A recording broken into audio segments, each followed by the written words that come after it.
ईरानी या फिर पाकिस्तानी फौज, कौन सी फौज इमाम मेहदी के लश्कर में शामिल होगी? जंगी हालात में अहम पेशगोई मंजर आम पर। नाज़रीन, आज की दुनिया में एक तरफ बड़ी ताकतों की सियासत चल रही है और दूसरी तरफ मशरक़ वस्ता की सूरत हाल तेजी से बदल रही है। ईरान बार बार यह ऐलान कर रहा है कि वो अपनी एटमी सलाहियत हासिल करने की कोशिश जारी रखेगा और इस मकसद से पीछे नहीं हटेगा।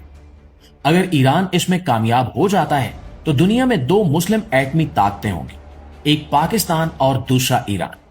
इससे खित्ते में ताकत का तवाजुन बदल सकता है और आलमी सियासत पर भी इसके असरात पड़ सकते हैं। लेकिन मौजूदा वक्त में फौजी ताकत, तरबियत और नज्मो ज़ब्त के लिहाज से पाकिस्तान को एक मजबूत मुल्क समझा जाता है। पाकिस्तान की फौज को दुनिया की पेशेवर और मुनज़्ज़म फौजों में शुमार किया जाता है। यही वजह है कि आलमी सतह पर भी इसकी सलाहियतों को तस्लीम किया जाता है। इस सूरत हाल का एक पहलू ऐसा भी है जिसने इस मामले को मजीद दिलचस्प और हसास बना दिया है। कुछ लोग इन हालात को सिर्फ सियासत या ताकत की कशमकश के तौर पर नहीं देखते, बल्कि इसे आखिरी जमाने की पेशगोइयों से जोड़ते हैं। इस्लामी रिवायात में जिक्र मिलता है कि आखिरी जमाने में मशरिक की तरफ से स्याह झंडे उठेंगे और वो एक बड़े मकसद के लिए निकलेंगे। बहुत से उलमा इस बात की तशरीह करते हुए कहते हैं कि इसका ताल्लुक मशरकी इलाकों के मुसलमानों से हो सकता है। जब आज के हालात पर नजर डाली जाए तो मशरिक में सबसे बड़ी और मजबूत मुस्लिम फौज पाकिस्तान की फौज नजर आती है। यही वजह है कि कुछ लोग ये सवाल उठाते हैं कि क्या मुस्तकबिल में इस फौज का कोई खास किरदार हो सकता है। कुछ हलकों में यह ख्याल भी पाया जाता है कि जब दुनिया में बड़े बहरान पैदा होंगे और जुल्म और नाइंसाफी बढ़ जाएगी तो एक वक्त ऐसा आएगा जब मुसलमानों को एक मजबूत क़यादत की जरूरत हो।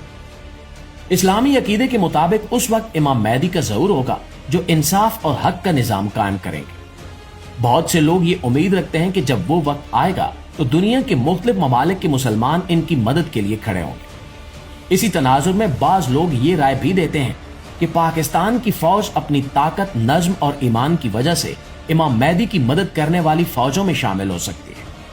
ये एक ऐसा ख्याल है जिस पर यकीन भी किया जाता है और इस पर बहस भी होती है। मुआज़िज़ दोस्तों, लेकिन एक हकीकत यह भी है कि इस बारे में यकीनी तौर पर कोई इंसान दावा नहीं कर सकता।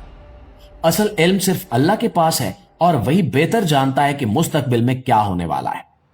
हम सिर्फ हालात को देखकर अंदाजे लगा सकते हैं।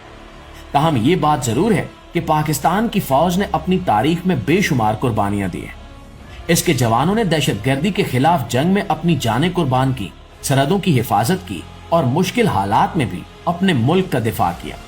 यही वजह है कि पाकिस्तान के लोग अपनी फौज पर फख्र करते हैं और इसे मुल्क की ताकत समझते हैं।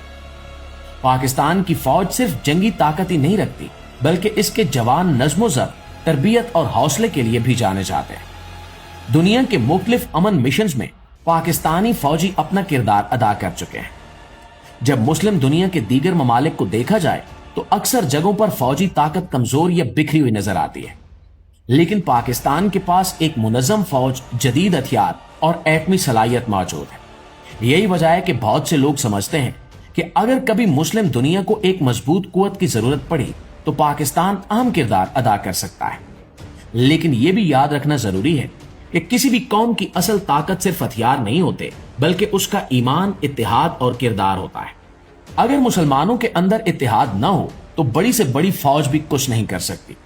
इसलिए उलमा हमेशा ये बात कहते हैं कि इस्लाह सिर्फ मैदान जंग में नहीं बल्कि इंसान के दिल में भी होनी चाहिए। अगर मुआशरा इंसाफ, सच्चाई और अच्छे अखलाक पर कायम हो तो अल्लाह की मदद भी शामिल हो जाती है। इसलिए असल जिम्मेदारी फौज या हुक्मरानों की नहीं बल्कि हम सब की भी है। हमें अपनी जिंदगियों को बेहतर बनाने की कोशिश करनी चाहिए।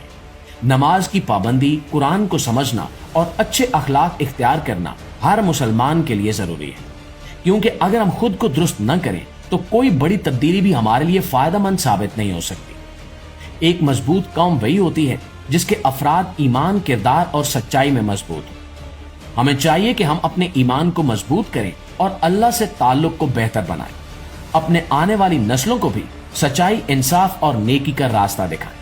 दुआ करें कि अल्लाह हमें हक पर चलने की तौफीक दे और अगर कभी वो वक्त आए जब दुनिया में इंसाफ कायम करने की जरूरत हो तो अल्लाह हमें उन लोगों में शामिल करे जो हक, अमन और भलाई के लिए खड़े होते हैं। आमीन सुमा आमीन।